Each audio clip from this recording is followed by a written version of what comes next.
Hello everybody, welcome back for another video. Hope you're all having a great day and that you are all doing well. To start things off, cryptocurrency mining giant known as Bitmain is reportedly planning to set up 200,000 units of mining equipment in China to benefit from the low-cost hydroelectricity power in the country. A source from China familiar with the matter reportedly told CoinDesk that Bitmain will install 200,000 units of their own mining machines to take advantage of the cheap hydroelectric power costs during the summer following the excessive rains in southwest China. The mining equipment is estimated to be around 800 million to 100 million US dollars. The crypto mining giant has reportedly entered into negotiations and started making deals with local mining farms to host its equipment. According to the source, Bitmain is looking to deploy its new machines like the Antminer S11 and S15, along with older models that they have. The news comes in the wake of Bitmain's decision to close its development center in Israel and fire local employees last December, and to reduce its operation in the Netherlands in January. Gadi Glickberg, head of the Israeli branch and Bitmain vice president of international sales and marketing, ostensibly linked the closure to the recent crypto market collapse. He said the crypto market has undergone a shakeup in the past few months, which has forced Bitmain to examine its various activities around the globe and to refocus its business in accordance with the current situation, pretty much meaning there's a bear market. Prices have been going down. A couple of months ago, a lot of people, for those who don't know, Bitmain, they are one of the largest miners companies in the entire cryptocurrency space. We had news in 2018 which caused not even a bit of a stir. People were a bit annoyed because it turned out that Bitmain was actually that they had many other mining pools and that they were controlling the Bitcoin mining in the world. Like they had a larger piece of the pie than everybody else. People were a little upset that this was all happening in China because China had released all this information that they were going to be banning cryptocurrencies, and then they weren't banning cryptocurrencies, then the cryptocurrencies weren't legal, and then they were legal, but you just couldn't trade them or use them as a currency. It's a whole bunch of different things happening in China right now. So then we had news that Bitmain was having all these closures, and people said, okay, that they thought that Bitmain was going down, as in closing, because they were closing all of their centers in different countries around the world. And now it turns out that apparently not only have they released, this was actually news like a day or two ago, I decided to not talk about Bitmain's new Antminer. Didn't think many people would care. Not only have they been releasing new machines to be able to mine cryptocurrencies, but they're also now trying to put anywhere between 80 to 100 million dollars into just mining equipment to be able to mine more. I think they are heavily mining Bitcoin, Ethereum, Litecoin, and Bitcoin Cash, if I'm not mistaken. I think Bitcoin might be the heaviest, but they definitely are mining the other three. And we had a lot of rumors that they were going to, because of the downtrend in the market and because Bitmain thought that the market was kind of going to go up forever, that they would be selling off their Bitcoin, Bitcoin Cash, and Litecoin, which seemingly at this point still has not actually happened. But yeah, Bitmain is planning to expand a lot further. A lot of people, I think they're also trying to have it like some type of an operation in America as well. It's completely insane the amount of money that's being thrown into this. Like, I can't even put it into words exactly how, like the amount of profits you have to expect from putting 80 million to 100 million dollars into just mining equipment. It's really insane. Like when you talk about how much money is floating around the cryptocurrency space, like, you know, we may not see prices moving, but believe me, the money is actually there. Like, this isn't a small operation. There's probably several billion dollars in actual mining equipment that's in these huge warehouses around the world for people who are just mining cryptocurrencies. It's kind of really insane to think about. So apparently there's something on Ripple's website where they're hiring 52 new people. They have new openings. The most important part of this little section right here is that XRP has been listed on a South African crypto exchange known as Valor, VALR. Here's the actual website for it. It's interesting because typically within the continent of Africa, we do not have many places that have allowed cryptocurrency or have allowed cryptocurrency buying and or trading. And then when you kind of go to the country of South Africa, we typically don't hear a lot about South Africa, but I knew that I do have viewers and or listeners in South Africa. So if you have been looking for a place to actually buy and trade and sell cryptocurrencies, they make sure to note somewhere, where is it? Somewhere, I can't find it anymore. Yeah, there we go. You know how they're safe, secure, they're compliant. If you've been looking for a legal way, air quotes, to kind of get your hands on some cryptocurrency. Here seems to be the way to do it. What's happening in many countries around the world is that a lot of cryptocurrency exchanges are opening. It appears that they're not legally compliant, and then sometimes the platforms get shut down and people end up losing their money. We've had a couple of instances in the States. I'm not in the States, but I read all the news everywhere, where also happened in Asia as well, I think, where like exchanges are getting raided because they're not compliant, and then the government kind of takes all the cryptocurrency away, and then they kind of auction it all off. It's a very weird situation. So make sure, once again, everybody, that you know exactly where your cryptocurrencies are, exactly how safe they are. In the case of a shutdown or something like that your cryptocurrencies are safe, because governments are not too happy with everything that's happening. Anyway, let's move on. Same topic kind of over here. Japanese financial services giant known as SBI Holdings has established a new subsidiary to manufacture cryptocurrency mining chips and systems. The new venture, known as SBI Mining Chip Co. SBIMC, is a part of SBI's strategy on digital asset-related businesses, according to an announcement made on Friday. SBIMC will carry out the development and manufacturing of cryptocurrency miners in partnership with an unnamed large semiconductor enterprise in the U.S., said SBI. The new venture will be led by former NASA veteran Adam Trademan, who has a high level of expertise in the field of leading-edge semiconductors and other electronics. Trademan has a total experience of over 20 years and has served as CEO of Chip Estimate, acquired by Cadescence Design Systems in 2008. In Waresins, he also currently serves as CEO of BRD, which is SBI Group has invested in, according to the announcement. So the major news is that SBI, I'm trying to see exactly where they're going with this. And I mean this is like in the nicest way possible. In 2017, let's say around August 2017, this bank came out of nowhere and made itself known to the Western world, if you kind of want to say it that way. They're a major bank in Japan who has tons of subsidiaries and tons of other companies beneath them that typically all have the SBI thing thrown in front of it. They announced that they were heavily into cryptocurrencies. They loved cryptocurrencies, and more certainly that they loved Ripple. They have a huge partnership with Ripple. I don't know how much exactly they own of Ripple, but I assume that it is a significant amount. They also said that they loved XRP. They were going to be adding XRP onto their platform. They would be integrating XRapid to be able to send payments around the world. And they would be launching their own cryptocurrency exchange. So SBI came out of nowhere, announced that they were going to be making their own cryptocurrency exchange. They were going to be using XRP as the base pair. They've said a lot of things. A couple of them haven't happened yet. I assume that it's because of the market that we are currently in, whether you still want to call this a bear market or not. But like I said, I feel like, so the first thing that I feel like is that a lot of people have realized that they want to get back into the cryptocurrency mining game because of this thing over here.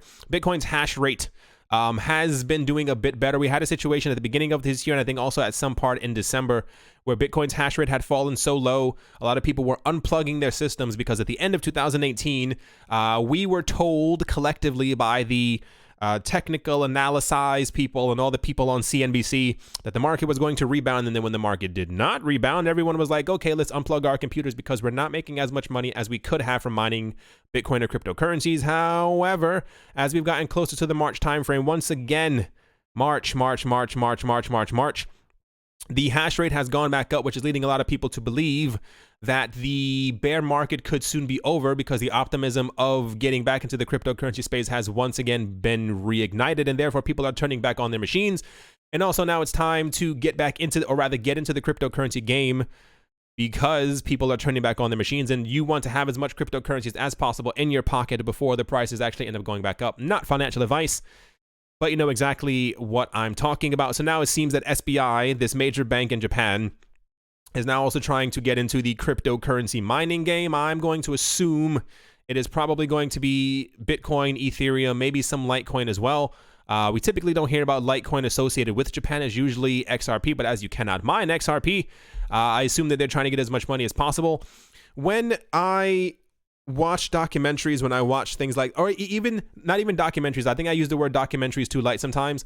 When I watch things that are on YouTube that are pertaining to a certain subject that I am interested in and I try to learn a bit more about, especially when it comes to like cryptocurrency mining, cryptocurrencies, there's so much money behind this, and it's because normally if you pay it, or rather the ones that I've seen, people say when they get into cryptocurrencies, you can typically, this is what they say, I have not done so, you can make back your money or start to profit after around 8 to 9 months after you've had your machines running. So takes about good 3/4 of a year, give or take, to be able to make some of your money back, or rather all of your money back, and then start profiting after the 8-9 month period. So much money is being thrown into this, and it kind of leads me to, it's interesting because we see all of this developing right now. Like, it's happening right before our eyes. Like, we see it in photos. We see, oh wow, that's really cool, that's awesome, that's amazing.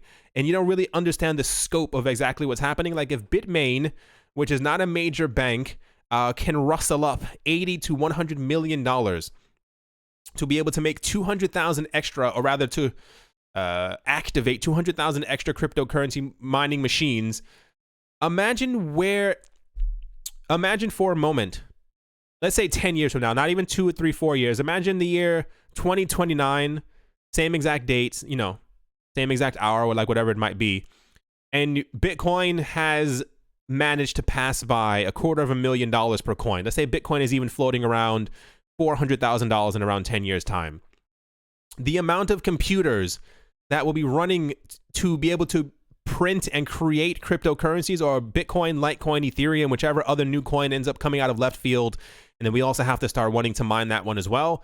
Like, we're seeing the beginnings of this new asset class, this new age. We have a situation where, if you've ever tried to Google where Bitmain actually like mines their stuff, and like what it looks like, it looks completely insane. They've shown like certain photos to try and, you know, be transparent, to show that they actually are mining it, you know, not, of course, not where it is, but they're these huge, gigantic warehouses that have tens of thousands, if not hundreds of thousands of computers inside of them that are just mining these coins all day. Imagine what will happen when Bitcoin passes by $50,000.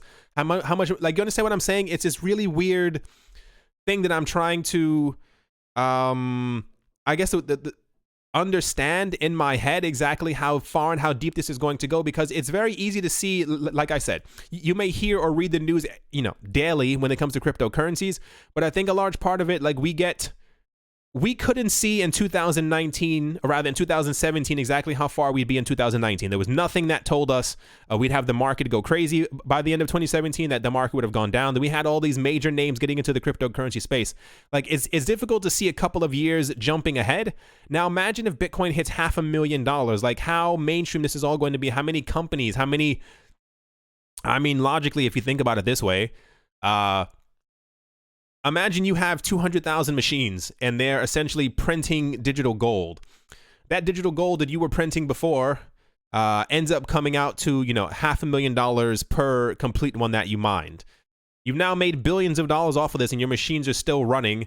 You have to create fortresses. You have to create these huge things in order to be able to keep these things safe. There was something I was watching before. They were talking about a cryptocurrency mining thing. I think it was in, I want to say North Sweden. I want to say around that area. And they were showing how it was like, it not only was underground, but it was in like the old World War II bunkers. And it was like built even below that. It was this huge thing that they made sure that you had like 5 different security clearances that you actually had to go through to be able to even get to the beginning of where the machines were. And they were all completely separated to keep them additionally safe.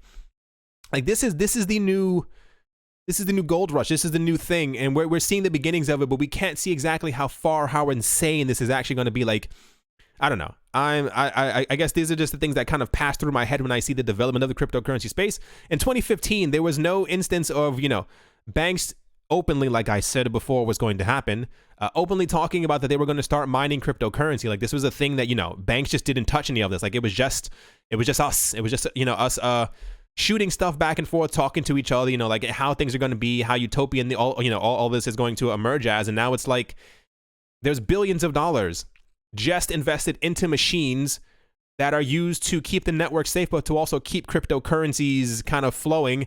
Now imagine the future when we have an $8,000 Litecoin. How many people are going to have these huge mega fortresses just mining? I don't know. It's just my idea of where things are going to go. I mean, it's clearly heading this way. But before I continue on, let us move on. Next up, Mt. Gox is actually in the news. The long defunct Bitcoin exchange known as Magic the Gathering Online Exchange is finally moving towards settling creditors' accounts in cryptocurrency or cash. The exchange's rehabilitation trustee, Nobuyuki Kobayashi, announced on Tuesday that he had either approved or disapproved creditors' claims. He had also noted the Tokyo District Court about the step taken. In the next few days, the trustee said he will declare the results of his decisions on the claims, and creditors will be notified by various means. The most important part is over here. The trustee provided details of the current balance of the exchange. He's saying that they're currently holding $629 million in cash. That is more than $500 million. The exchange also holds 141,000 Bitcoin and 142,000 Bitcoin Cash. The cryptocurrency itself is worth also around $500 million. So, for those who don't know, or rather, I'm going to give you the quickest brush up possible. Mt. Gox was the only exchange that we had before in the past. It was the place to go to get your cryptocurrency. Someone hacked into it because the guy who ran the exchange had everything on one computer. It was hacked about 4 or 5 times, and for some reason he decided to keep everything still in that one computer, not in a hot wallet or cold wallet or blue wallet or red wallet. Everything was on the exact same thing. It got hacked, fell apart, people lost a lot of money, and this was in the very early days of Bitcoin when Bitcoin was around 50 cents, $1, and this is why they hold so much. This is why this one person, the trustee over here, has control of this much Bitcoin. The situation that we have right now, fast forwarding forward to where we are, and it's really weird because we spoke about this in 2018, and lo and behold, here we are. The time has now come. Everyone was allowed who lost their money from Mt. Gox to come to this guy and say, I lost money, here's my claim, here was my password, here was my screen name, here was my so-and-so, here's how I got into my thing, this is the money that I had on there, here is the proof, and this is why he was allowed to approve or disapprove people who came forward and said, hey, this is my money. So, what's going to happen now is we are either going to have three things. It's either going to be a smooth transition, it's going to be a bit rocky, or not to scare you, just the honest truth. The cryptocurrency market is going to suffer another rundown in prices, and that's because there are a couple of people, I'm not exactly sure how many, one could assume it has to be over 1,000, let's say 1,500 people, who are legally going to be in possession of all this cryptocurrency. Now, the way that it turns out right now is the news that we had before in 2018 was that when these people would get their money back, it would be simply in cryptocurrencies. As it turns out, they can be paid out in cryptocurrencies or cash. The hope is that these people will want to be paid out simply in cash to kind of go about their ways, because there are a couple of people who have at least several $1 million worth of Bitcoin, if not, I mean, some of the lowest figures are around $500,000 at people who are claiming this money, because like I said, this was when Bitcoin was worth nothing. So back then you were able to put in $100, you had 100 Bitcoin, and now you're kind of sitting pretty, if you kind of get what I'm saying. So what's going to happen is within the next couple of days, we're going to find out some type of news as to if these people have opted to get in cash, which I'm hoping they do. I mean, logically, if I had about $4 million worth of Bitcoin, I probably would not want to go through any process to be able to have to cash out of my cryptocurrencies. I would like a check for $4 million. That would be very, very nice.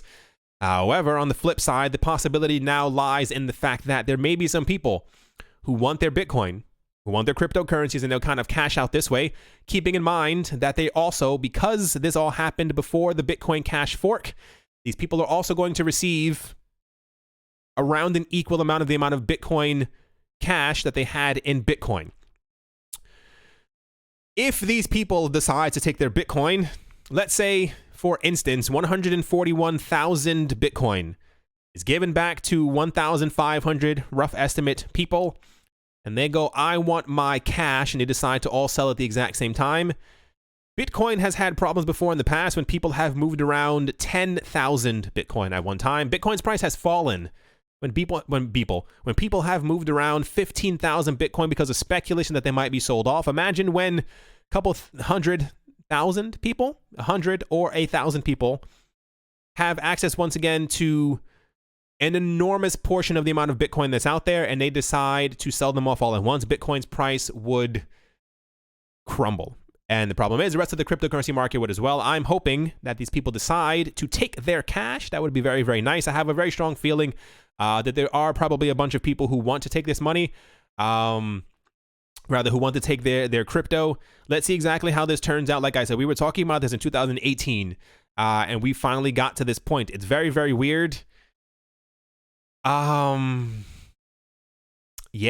I guess that's really all I have to say on that. And within the next couple of days, I think when we get news about this, the market should react accordingly. I mean, the market doesn't react we know that Bitcoin's being listed on all these crazy places and the price hasn't moved, but negative news seems to move the market. Anyway, let's move on. Next up, Huobi and OKEx have announced that they are going to be supporting the new version of Tether, which is listed on the, it says TRON protocol, but, is listed on top of TRON's blockchain. I think there's now a Tether on top of Ethereum, on top of TRON, and on top of, I want to say Bitcoin. I'm not exactly sure. I feel like someone tried to mimic it or something like that, but a lot of coins are trying to now also move on top of other quicker cryptocurrency blockchains and platforms and protocols and stuff like that as well. So now we have news that Huobi and OKEx are going to be supporting the TRON USDT because, yeah, it just, you want your coin to be quick and not crash should Ethereum go slow. To kind of finish things off, Binance, one of the world's largest crypto exchanges in the world, has been hopping in and out of several countries in search of the right regulatory environment for cryptocurrency trading. In the past 2 years, the exchange has seen its core operations move in and out of China, Japan, Singapore, Bermuda, and now has shifted to the island nation of Malta. The report stated that the constant shuffle was for regulatory comfort and not for a better decentralized model. I hate when people write things like this in anything. People throw around the word decentralized so often that it throws off other people thinking that Binance is doing something incorrect. There's a reason why Binance is creating their own decentralized exchange, because they are for decentralization. I hate when people watch out what you read and what you hear. People throw in so many things to try and change your mindset to think that something that's happening is actually not happening, or things that aren't even taking place at all are actually, some type of evil thing. For some reason, I'm not exactly sure what it is. Over the last 2 months, a lot of people have come out attacking Binance as if, we have Coinbase. If you want to attack anybody, attack the cryptocurrency exchange that doesn't actually care about you. Without reading any further into this, what's happening with Binance right now, and this is, it says that Binance may feel the brunt of, regulators and stuff like that. What's actually happening right now is that they are, logically trying to find some place that is friendly to cryptocurrencies. A lot of the places that open their arms to cryptocurrencies have shut them. They've cut their arms off. They can no longer hug Binance. China was okay with crypto for a couple of years, shut it down. Japan was doing fairly well with cryptocurrencies. Then they had that hack, I think January 2018. And since then, they've been very stringent. Singapore was also pretty okay, but they've also not, these countries aren't turning their backs. What I've always felt like what's happening is that everyone has been waiting so diligently for what the United States was going to say, that everyone is kind of pushing out the money off of their borders, saying we have to wait for what the U.S. wants to do. And this is why they've only found a couple of places around the world, Malta being one of them, that is relatively friendly to the cryptocurrency space. Keep in mind, Binance only has 200 people working for them. They're a small group, but they're trying to do very big things. It really kind of is what it is. If other cryptocurrency exchanges were as smart as them, they would be doing kind of the exact same thing. And there's a reason why Binance, hasn't landed in the US or in Canada or these other places. Is because they don't really know how to deal with cryptocurrencies. They keep creating these laws and things like that aren't very friendly to the cryptocurrency space. So not attacking this article or this website, but if you're going to look for something to attack or to kind of be like, hey, you're doing it wrong, kind of get angry at the countries who aren't allowing get mad at the countries who aren't allowing people to buy, sell, hold, and trade cryptocurrencies. I mean, don't get mad at the thing that allows you to actually trade these cryptocurrencies. And they're trying to find a nice spot in the world to be able to settle so that you can do what you want to do with your own money. Anyway, crypto prices aren't doing crazy much. Cardano pushed by TRON. That was kind of the news, I think, earlier. It's still up a little bit because of their upgrade. Binance Coin is just Binance Coin. Bitcoin Cash is never in the news. It's never spoken about. No one's using it. And for some reason, I don't know how they're doing this, but they're pumping that coin every single day. But yeah, I don't think any other coin is significantly up. Omise Go, for some reason, is also up. When's the last time you heard about Omise Go? I still love Omise Go, for those who are wondering. I think every time I say something about Omise Go, people are always like, do you still like it? And I'm like, yes. I still have Omise Go. I still love Omise Go. And I plan on, this is not financial advice. This is me, myself, and I. As long as the price is below about $10, $15, I will be buying up as much Omise Go as humanly possible. Alrighty, everybody. That is definitely going to do it for this video. I hope that you all enjoyed. I hope that you all are having a good day, a good morning, a good afternoon, a good evening, wherever in this crazy world you might be. Hope it's amazing. Thank you all once again for watching and listening. As always, an incredibly large, humongous thank you to all my Patreon supporters. They are Vlad the Impaler, Gillibo Snake, Rai, Brady Niels, L Doug, Arthur Yaku, Professor Wally from Gunbout University, Nick Mangelavori, Travis Haynes, Yasha Harari, Anthony Charles, Nick Kanaya, singer-songwriter Mike Savitz, Wise Night Owl, Joey Carafa, Crypto Joe, Jim Gardner, Jared Schneider, Jeremy Fox, Amy Starsheen, Richie Rich III, Jeffrey Ramsey, Cody, Carl Borchanoff, Paxis, Jeffrey Dam, Nicholas, One Earth, One Peace, One Love, Setsuna, Minting Coins, Crypnotic, RF Dusty, and Shaolin Fried Rice.com. Thank you all very, very much. And yeah, I'll talk to you all soon. See you.